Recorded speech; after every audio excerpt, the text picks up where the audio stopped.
Hello, ayan, nandito pa rin tayo sa bayan ng Naik. So, update ko kayo dun sa project ng gobyerno dito sa may Naik, Cavite, yung tulay, no? Na manggagaling dito sa Naik, Cavite, papunta ng Bataan. So, yun, makikita nyo, inuumpisan na, oh. Ito na yung umpisan niya sa kabila. So, pagpasok mo ng bayan ng Naik, ito na yung bubungad sa inyo itong kanto na to. Lipat natin yung camera natin para makita nyo na maayos. Ano, papunta doon sa loob. So dadaan tayo dito mamaya, samahan ko kayo. So ito yung lugar. At ito yung LTO ng Naik. So pagka naggaling ka doon, magagaling ng Manila yan. So ito yung papunta na ng Naik, Cavite, Maragondon, Ternate, Nasugbo. Itong lugar na to. So ayan, no, nakakatuwa dahil inuumpisan na yung tulay na magmumula rito sa Naik, Cavite, papunta ng Bataan. Punta tayo dun sa may tabing dagat, tingnan natin yung lugar, kung ano na ba yung development. Okay, sama kayo ha.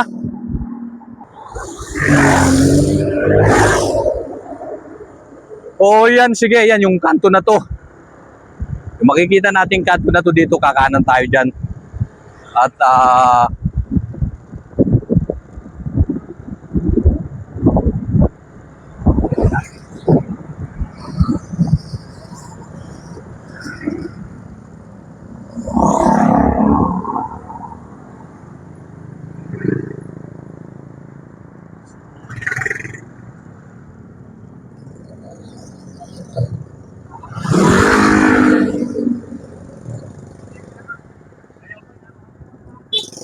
sira-sira na kalsada dito.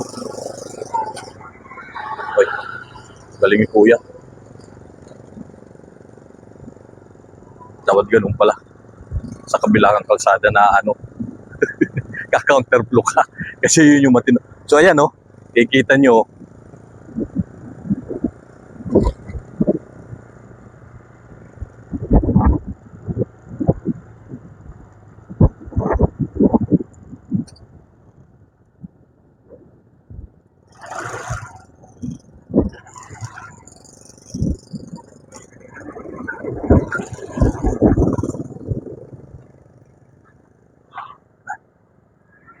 Ayun, no, nanggaling doon, pumasok tayo dito sa kabila yan, no, yung kanto na yung unang kanto.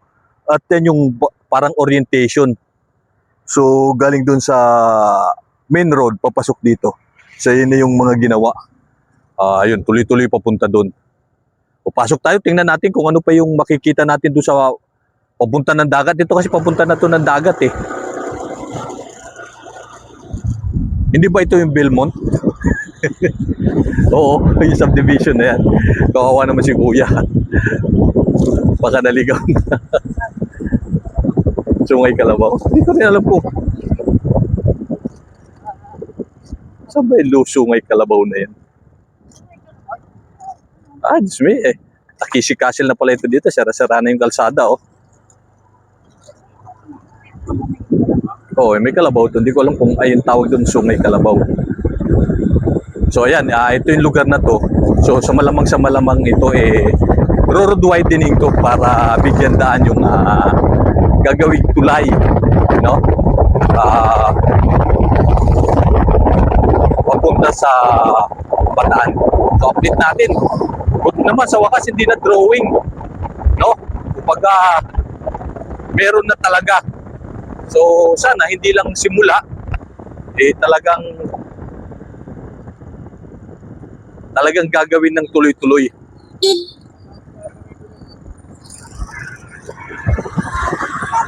Okay, so ayan, mukhang ginagawa na nga rin dito. Ayan na, oh.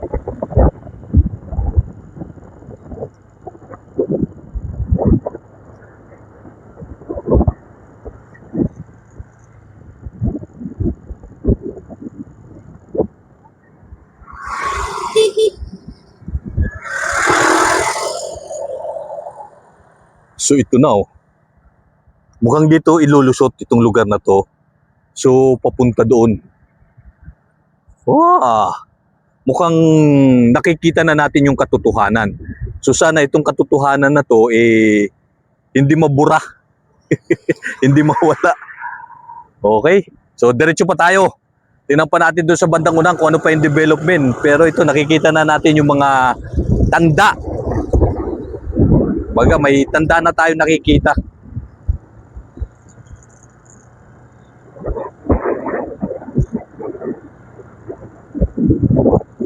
Why? One way na ito. So, pagkadalawang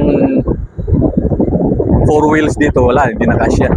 So, para lang ito sa mga nakamotor, nakatricycle na. At well, sira-sira na rin naman talaga eh.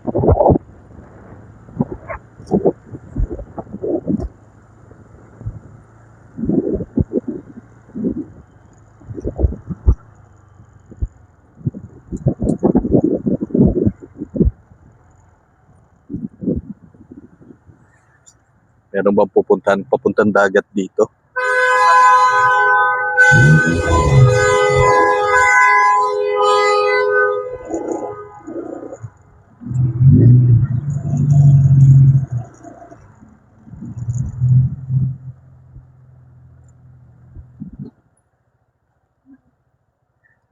Labidyoan ko lang to. So ayan oh. Ito na yung kanyang sign talaga. Para lang elementarya ng Timalan. So Balsahan, papasok, Timalan Road. Doon sa kabila. Doon sa dulo doon. Tingnan natin doon oh. Ito yung pinaka-plano niya. Okay, sige. Tingnan natin. Sa tayo doon.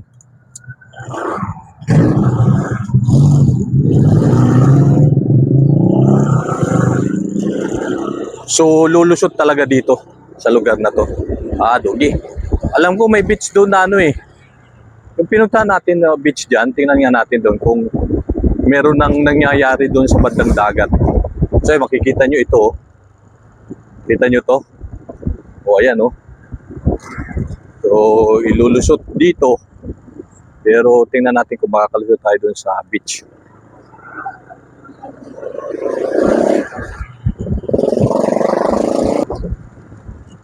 Kung alay ka na. Okay, so ayan, papunta na ito sa may dagat. So yung lugar kanina na merong signboard doon, tatapasin na yun. Papunta dito sa dagat. So ayan, tingnan natin kung ito yung lote na to, dadaanan to. Ayan o. Dadaanan. Well, sira-sira na rin namang kalsada rito. Tama din lang na inumpisa na noon para isahan na lang gawa.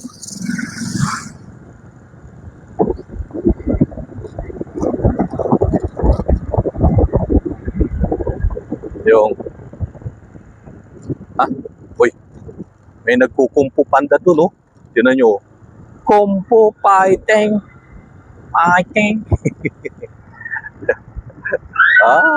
Kaya ka ng picture. Galing ha.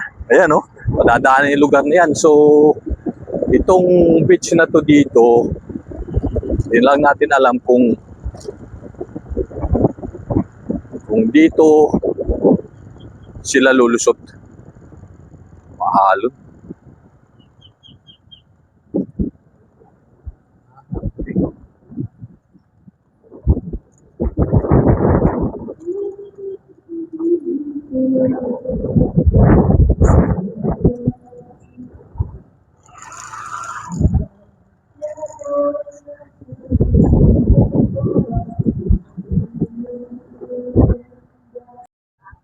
Tingnan ko mamaya.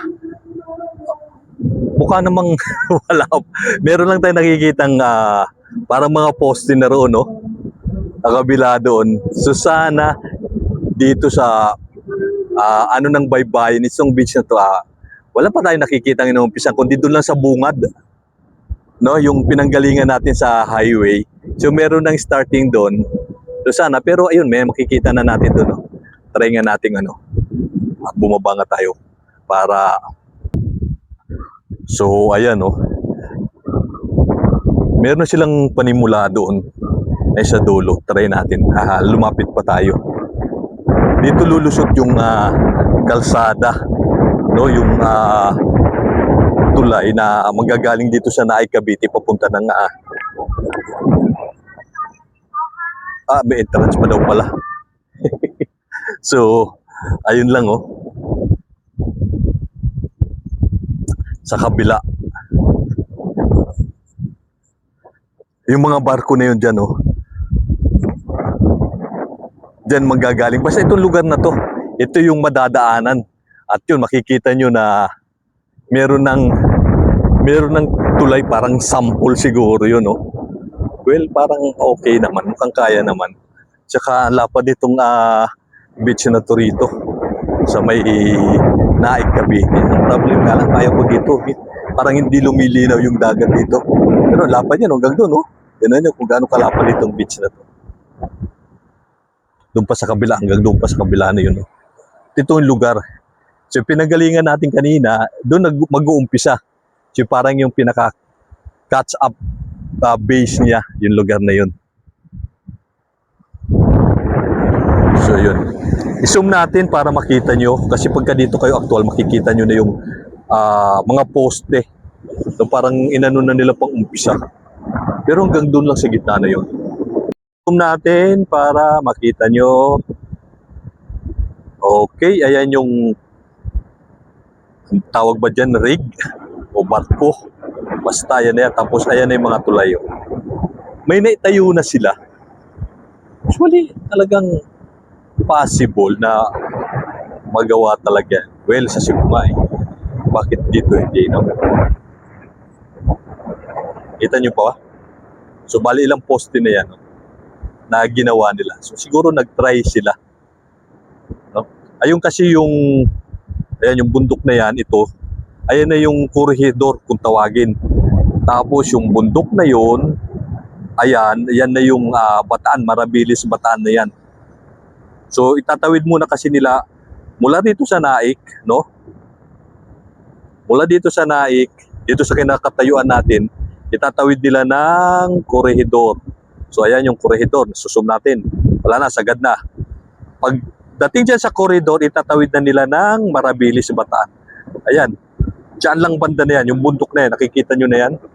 Sa likod ng barko na para may crane na yan, doon na yung Marabilis Bataan yan.